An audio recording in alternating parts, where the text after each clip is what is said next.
ہم کو بدل سکے زمانے میں یہ دم نہیں، ہم کو بدل سکے زمانے میں یہ دم نہیں، ہم سے ہے زمانہ زمانے سے ہم نہیں۔ معزز سامعین کرام، بزرگان دین، عزیز دوستوں، جیسا کہ گزشتہ جمعہ بھی سال نو کے شروع میں چند باتیں احباب کے سلسلے میں اس سال نو کے سلسلے میں عرض کی تھی کہ سال شروع ہوتا ہے تو کیسے بدعات و خرافات، کوئی شراب نوشی کے اندر تو کوئی زنا کے اندر مبتلا ہوتا ہے،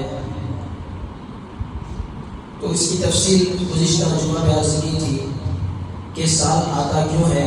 اللہ تعالیٰ نے یہ سال، مہینے، دن یہ سب بنائے ہوئے اللہ تعالیٰ کے ہیں، اس کا ایک سیٹ اپ بنا لیا، کیلنڈر بنا لیا انسان نے۔ ورنہ ہم دیکھیں اللہ تبارک و تعالیٰ پارہ نمبر 10 سورہ نمبر 9 سورہ توبہ آیت نمبر 36 میں فرماتے ہیں ان عدت الشہور عند اللہ 12 شہرا، کہ سال کے 12 مہینے اللہ تعالیٰ نے بنائے۔ یوم خلق السماوات والارض، جس دن سے زمین و آسمان کو اللہ نے بنایا اسی وقت سے۔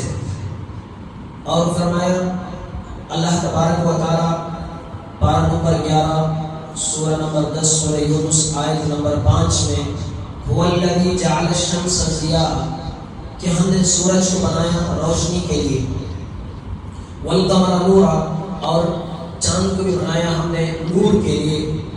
پہلے آپ دیکھیں کہ 14ویں کے چاند میں آسانی کے ساتھ اس زمانے کے حساب سے 13ویں 14ویں 15ویں کی شب کو رات میں بھی سفر کرتے تھے۔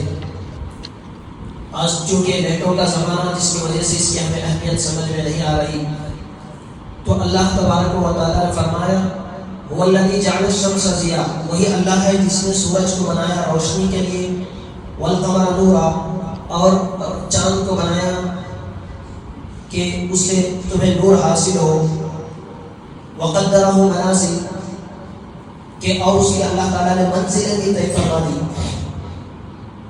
ایسا نہیں کہ اللہ تعالیٰ نے کسی چیز کو بنا کر ایسا ہی چھوڑ دیا، نہیں، ہر چیز کو اللہ تعالیٰ نے ڈیوٹی پر لگایا ہے، کام پر لگایا ہے۔ اللہ تعالیٰ نے ہر چیز کو ڈیوٹی پر لگایا ہے، کام پر لگایا ہے، کسی کو ایسا ہی آزاد نہیں چھوڑا۔ جو انسان یہ سوچتا ہے کہ اللہ تعالیٰ نے مجھے اتنی پابندیوں کے ساتھ، انسان اور وہ مسلمان ہو، انسان ہے تو اس کے اوپر ویسے بھی چند پابندیاں لاگو ہوتی ہیں، لیکن مسلمان ہو تو اس کے اوپر بہت زیادہ پابندیاں، اس کے یہاں اللہ تعالیٰ نے ایک باؤنڈری لگائی ہے، اس باؤنڈری کو کراس نہیں کر سکتا۔ آپ دیکھیں کہ کھانے کے سلسلے میں اللہ تعالیٰ نے ایک باؤنڈری لگائی ہے، یہی چیز کھا سکتے ہیں، اس کے علاوہ چیزیں کھا نہیں سکتے۔ اسی وجہ سے جو یورپی ممالک میں یا باہر ملکوں میں جانے کے لیے بڑا مسئلہ ہوتا ہے کون سی چیز کھائیں، اس لیے کہ حلال ذبیحیں ہیں، حلال جانور کھانے پر بھی پابندیاں، حلال جانور کے اندر بھی 8 چیزیں کہا کہ مکروہ، بعض کو حرام، اسے کھا نہیں سکتے، اور حلال جانور پر بھی اگر اللہ کا نام نہ لیا جائے وہ بھی حرام۔ کھانے پر پابندیاں، ایک باؤنڈری ہے، اسے کراس نہیں کر سکتا مسلمان۔ مسلمان ہے تو اسے ماننا پڑے گا میں غلام ہوں اللہ اور اس کے رسول کا۔ اگر مسلمان ہے تو اسے تابع داری کرنی پڑے گی، اطاعت و فرما برداری کرنی پڑے گی۔ مسلمان آزاد نہیں ہے، ہر چیز میں پابند ہے مسلمان۔ آپ دیکھیں کہ مسلمان ایک عربی لفظ اس کی ڈکشنری اٹھا کر دیکھ لیں، اطاعت کرنا، فرما برداری کرنا، سر تسلیم خم کرنا، سلام، اسلام، مسلمان، سب اس کے یہی معنی ہیں۔ اطاعت و فرما برداری کرنا، کسی کے حکم کے سامنے جھک جانا، چونکہ مسلمان اللہ کے حکم کے سامنے جھکتا ہے، اس کے مسلمان۔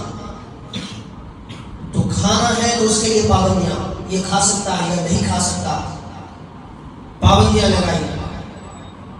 اور پینے کے سلسلے میں آپ دیکھیں، اٹھا کر دیکھیں، اس میں بھی لمٹ ہے کہ یہی چیزیں آپ کھا سکتے ہیں، یہ پی سکتے ہیں. آپ دیکھیں شربت پی سکتے ہیں، پانی پی سکتے ہیں، جوس پی سکتے ہیں، شراب حرام. اس پر بھی مسلمان کے لیے پابندیاں. ہر چیز میں انسان کہ آپ دیکھیں کہ انسان کا چلن کیسا ہو، سر کے بال کیسے رکھنے ہیں.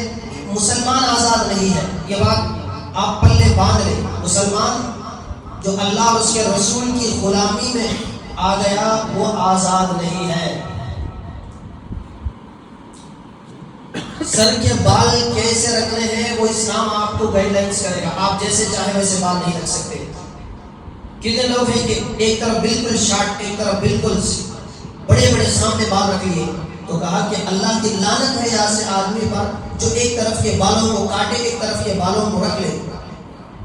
اللہ کے نبی نے فرمایا چاہے تو سارے بال رکھے، گردا رکھے، چاہے تو سارے بال کو ایک ساتھ رکھے یا سارے بال مڑائے، لیکن افضل ساری زندگی اللہ کے نبی نے زلف رکھے ہیں. 3 طرح کے بال، کندھوں تک بھی تھے یا لونکی تک یا اس کے درمیان.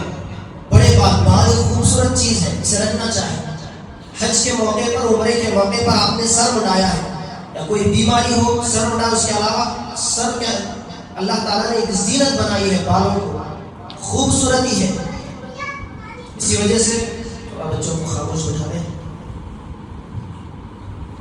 تو عرض یہ کر رہا تھا کہ انسان آپ دیکھیں کہ بال رکھنا ہے کہ کون سے بال رکھنے ہیں، شریعت بتائے گی آپ کو. کتنے رکھنے ہیں وہ بھی بتائے گی. ایک طبقہ ہے آپ دیکھیں کہ جو سر کے بال سے لے کر سر کے بال ہو، چہرے کے بال ہو، مونچھ ہو، بغل کے بال ہو، کوئی بال نہیں رکھتا، سارا ایک صفا چٹ. دیکھیں پنڈت ہیں ایک بال بھی نہیں رکھتے بس. اور آپ دیکھیں سکھوں کے اندر ہر بال رکھنا کہ سر کے بال بھی، مونچھ آپ دیکھیں کہ پانی بھی پی رہا ہے، مونچھ بھی اندر جا رہی پانی کے ساتھ اور باہر آ رہی ہے. بغل کے بال رکھنا ان کے یہاں کی عبادت، وہ ان کا مذہب. لیکن اسلام دیکھیں کیسا بال رکھنے کے سلسلے میں کون سے بال رکھنے ہیں، کون سے بال نہیں رکھنے ہیں، کتنے رکھنے ہیں، یہ بھی گائیڈ لائنس اسلام کر رہا ہے. بہرحال عرض یہ کر رہا تھا کہ مسلمان آزاد نہیں ہے. ملک آزاد ہو سکتا ہے، آزادی کی آپ سانس لے سکتے ہیں، لیکن مسلمان آزاد نہیں. ایک محدود باؤنڈری رکھی ہے. کیوں رکھی ہے؟ اس لیے کہ زندگی بھی محدود ہے. لامحدود زندگی ہوتی تو کوئی قانون نہ ہوتا. جنت کی زندگی لامحدود، وہاں پر کوئی پابندی نہیں، آپ جیسے چاہے رہیں گے. شراب پینا چاہیں وَسَقَاهُمْ رَبُّهُمْ شَرَابًا طَهُورًا، خدا رب تمہیں شراب پلائے گا. لا فِيهَا غَوْلٌ وَلَا هُمْ عَنْهَا يُنزَفُونَ. لیکن فرق یہ ہے کہ دنیا کی شراب پی کر گالیاں دیتا تھا، جنت کی شراب پی کر اللہ کی تعریف کرے گا. دنیا کی شراب پی کر بہک جاتا ہے، جنت کی شراب پی کر عقل اور زیادہ بڑھ جائے گی. قرآن کہہ رہا ہے زندگی محدود اور چند پابندیاں اللہ نے لگائی. ایسا بھی نہیں کہ ایسی مشکل پابندیاں کہ انسان کر ہی نہیں سکتا. ایسی مشکل پابندیاں میں اللہ چاہتا تو ایسا بھی کر سکتا تھا کہ زندگی بھر آپ بالغ ہونے کے بعد آپ کے اندر جوانی بھی ہے، شہوت بھی ہے، آپ نکاح بھی نہ کریں، آپ کنٹرول کریں اپنے خواہشات کو. یہ اجر و ثواب ہے. جائیں آپ نکاح کے ذریعے سے اپنے نیک خواہشات کو پورے کر سکتے ہیں اور اس کے اوپر اجر و ثواب. کوئی اپنی بیوی سے ملاقات کرے اس پر بھی اجر و ثواب.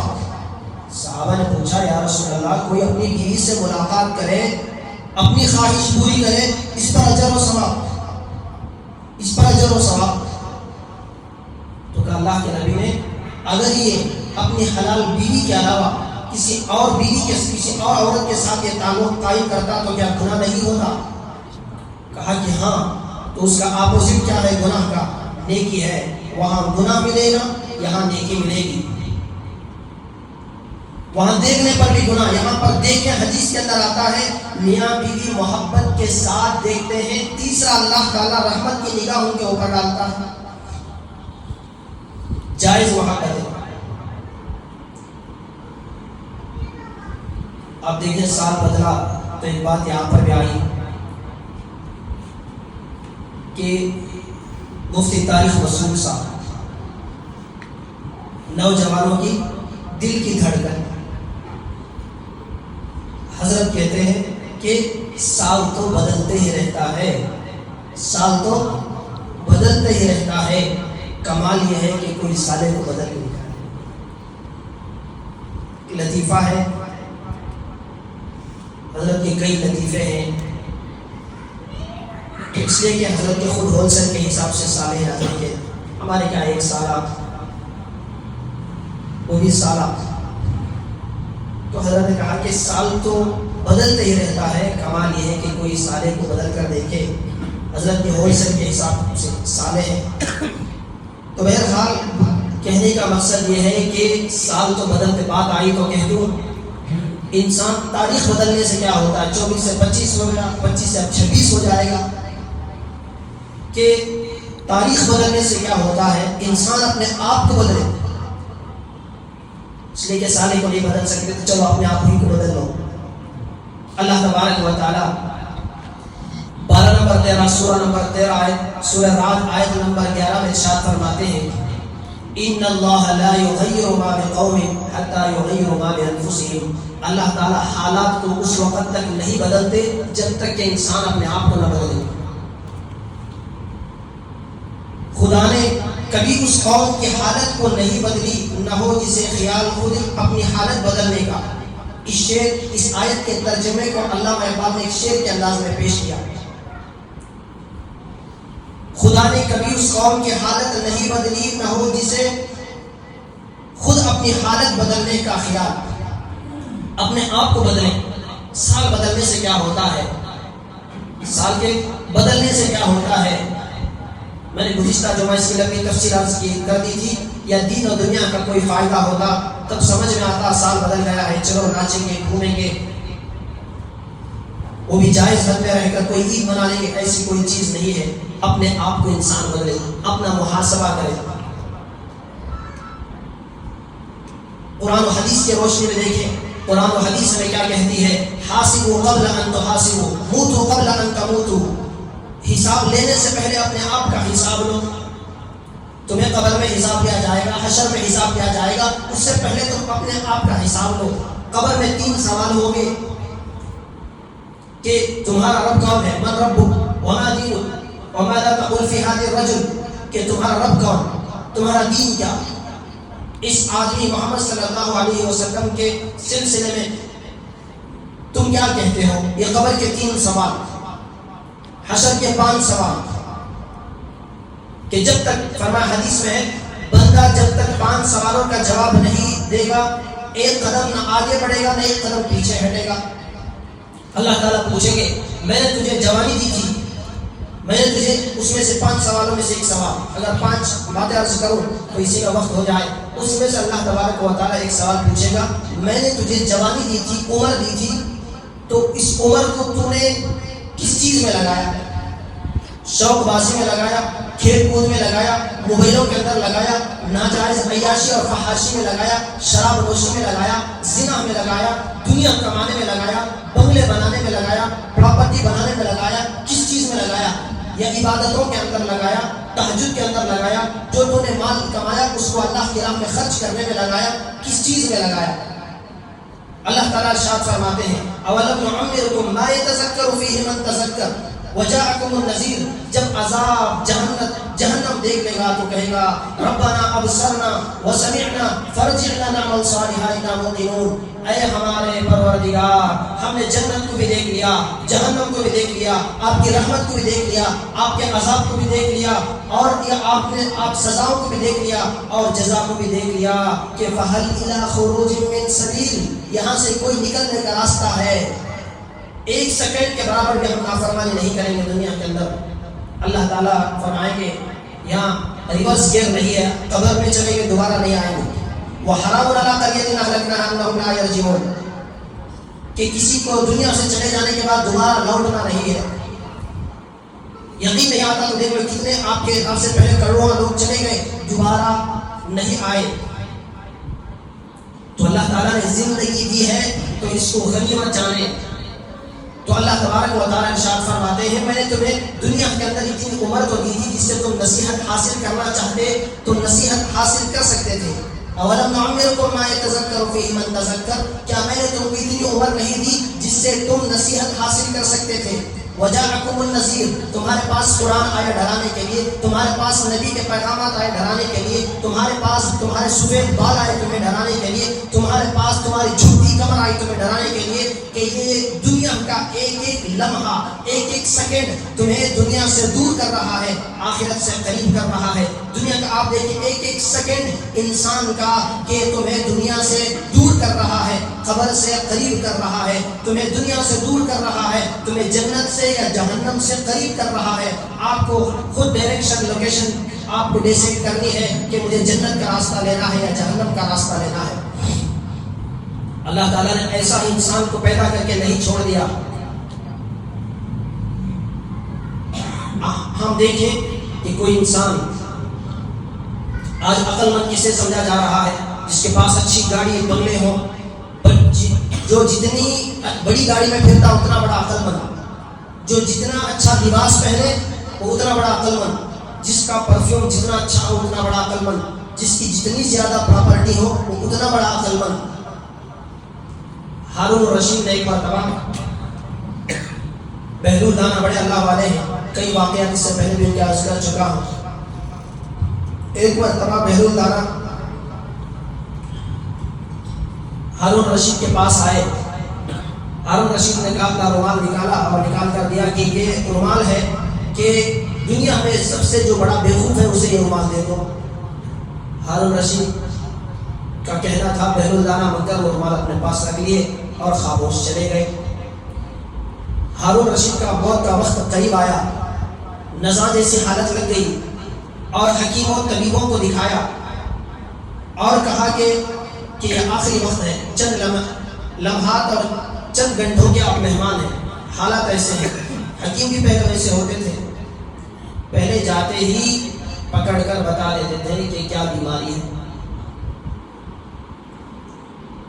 اتنی مہارت۔ آج ہمیں ڈاکٹر کے پاس جانا، کیا بیماری ہے وہ ہمیں بولنا، کب سے ہے وہ بھی بولنا، کیوں ہے وہ بھی ہمیں بولنا،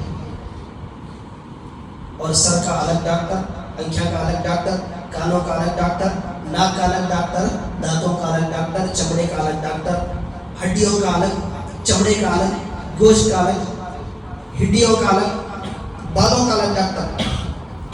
ہمارے حضرت اشرف علی امیر شریعت ثانی رحمۃ اللہ علیہ فرماتے تھے اب چند دن کے بعد بابا ایسا آئے گا کہ یہ ناک کے سوراخ کا الگ ڈاکٹر، اس ناک کے سوراخ کا الگ ڈاکٹر،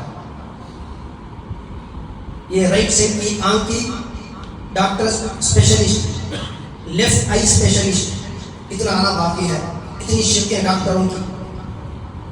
پہلے حکیم ہوا کرتے تھے، ہارون رشید سے کہہ دیا کہ آپ کا آخری وقت ہے۔ ایک مرتبہ ایک ڈاکٹر بڑے حکیم تھے، وہ آزمانے کے لیے عورتیں ہوتی تھی تو انہیں کپڑا وغیرہ بن کر وہ دے دیتے، ان کے نفس چیک کر کے دوری سے بتاتے۔ ایک آدمی ایک گھوڑے کو بڑی رسی بن کر طبیب صاحب کے ہاتھ میں دے دیا، ان کو تھوڑا گل سے بخار ہے چیک کرو، آزمانے کے لیے کہ حاضر طبیب ہے یا نہیں، ماہر طبیب ہے یا نہیں۔ تو انہوں نے دیکھا، پسے پردہ پکڑ کر تھوڑا کھینچ کر دیکھا اس کے نفس کو، کہا کہ مریضہ کو صبح شام آدھا کلو کلچی کھلائیں۔ یہ ڈاکٹر سمجھ گئے، پہلے ہوتے تھے ماہر، آج ڈاکٹر کو بولنا پڑتا بیماری کیا، کب سے ہے، کیوں ہے، پورا ہمیں بول رہا تھا۔ تو بہرحال ہارون رشید کا وقت موت کا قریب آیا تو بہلول دانا بھی آئے، سب کو بلایا، سب کو کہا کہ میرے سے کوئی غلطی ہو گئی تو آپ معاف کر دیں، میرے فلاں سے غلط ہے، میں نے ایسی حکومت کی ہے۔ تو اس وقت میں ہارون رشید آئے، ہارون رشید کے پاس بہلول دانا آئے اور آ کر بہلول دانا، ہارون رشید بڑے اللہ والے بھی ہیں، ایک اموی خلیفہ کے یا عباسی خلیفہ کے بڑے بادشاہ بھی گزرے ہیں. تو ہارون رشید سے پوچھا بہلول دانا نے کہ بادشاہ سلامت چند سوال آپ سے کروں گا، آپ غصہ نہ کریں. کہا کہ آپ ضرور کریں. کہا کہ آپ کسی جگہ پر سفر کو جاتے ہیں تو آپ کیا تیاری کرتے ہیں؟ کہا کہ جہاں بادشاہ جانا ہوتا ہے وہاں جانے سے پہلے فوج بھیج دی جاتی ہے، جہاں بادشاہ جانا ہوتا ہے، رکنا ہوتا ہے، قیام کرنا ہوتا ہے، وہاں پہلے سے ڈیرے لگ جاتے ہیں، وہاں پہلے سے خادم پہنچ جاتی ہے، پہلے سے وہاں کھانے پینے کا انتظام ہو جاتا ہے، پھر ہم جاتے ہیں. تو کہا کہ کتنے دن کے سفر کے لیے؟ 8 دن کا سفر، 10 دن کا سفر. تو بادشاہ نے کہا کہ بادشاہ سلامت آپ جس سفر کے لیے جا رہے ہیں وہاں سے دوبارہ لوٹ کر نہیں آئیں گے. کتنے دن کا سفر ہے؟ آگے بہت لمبا. کتنے دن کا؟ یعنی لامحدود، دوبارہ واپسی نہیں ہے. تو کہا کہ آپ چند دن کے سفر کے لیے اتنی تیاری کرتے تھے، 5 دن کے سفر کے لیے، 10 دن کے سفر کے لیے آپ لامحدود زندگی، یعنی جس کی کوئی لمٹ نہیں، اتنے دن کے سفر کے لیے جا رہے ہیں بادشاہ، اس کے لیے آپ نے کتنا سامان بھیجا، کتنے خادم بھیجے، کتنی چیزیں آپ نے بھیجی. بادشاہ رونے لگے، حالانکہ پھر نیک صالح، اس کے باوجود بھی رونے لگے کہ ما اغنی عنی مالیہ ہلک عنی سلطانیہ، ہائے آج میرا مال مجھے کچھ کام نہیں دے گا، آج میری سلطنت تو ختم ہونے والی ہے. تو اس وقت میں رومال نکالا، بہلول دانا نے بادشاہ پکڑی ہے، اس لیے کہ میں آپ سے بڑا بیوقوف کسی کو نہیں دیکھا، اس لیے کہ میں دیکھتا تھا آپ 8 دن کے سفر کے لیے جاتے تھے تو بہت تیاری کر کے جاتے تھے، لاؤ لشکر لے کر. آپ جس سفر کے لیے جا رہے ہیں کتنی بڑی تیاری آپ نے کی ہے، قبر میں حشر تک سونا ہے، اس کی تیاری آپ نے کتنی کی ہے. تو بہرحال کہ یہ چیزیں اللہ تبارک و تعالیٰ نے انسان کو ایک لمیٹڈ زندگی دے کر اللہ تبارک و تعالیٰ نے بھیجی ہے. گزشتہ جمعہ بھی عرض کیا، میں بھی عرض کرتا ہوں کہ سال شروع ہے تو ہمیں کرنا کیا ہے. اللہ تبارک و تعالیٰ نے اس کو بنایا ہے. سورج چاند آپ دیکھیں، شروع میں نے کہا کہ سال کے 12 مہینے اللہ نے بنائے، قرآن کے اندر ہے.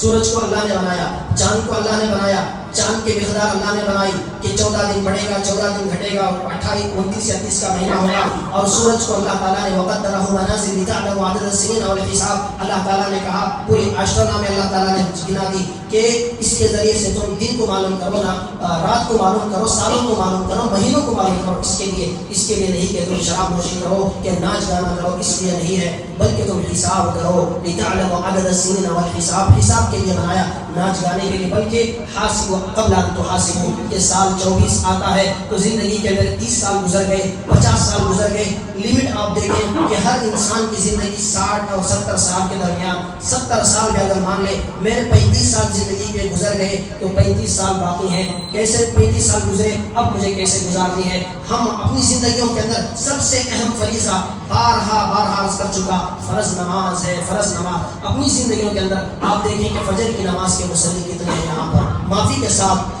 کہ کتنے نمازی ہیں کہ بارہا کہتے ہیں ہمارے یہاں بیٹھے ہوئے ہیں. آپ دیکھیں مصلی فجر کی نماز میں گلیوں میں ندا لگاتے ہوئے آتے ہیں گاڑی میں، الصلاۃ خیر من النوم والصلاۃ خیر من النوم، نیند سے بہتر نماز ہے. کیوں کہ نیند موت ہے، نماز حیات ہے، زندگی ہے. کہ نیند سے بہتر کیوں ہے؟ اس لیے کہ نیند موت ہے، کہ نماز زندگی ہے، کہ نیند کفر ہے.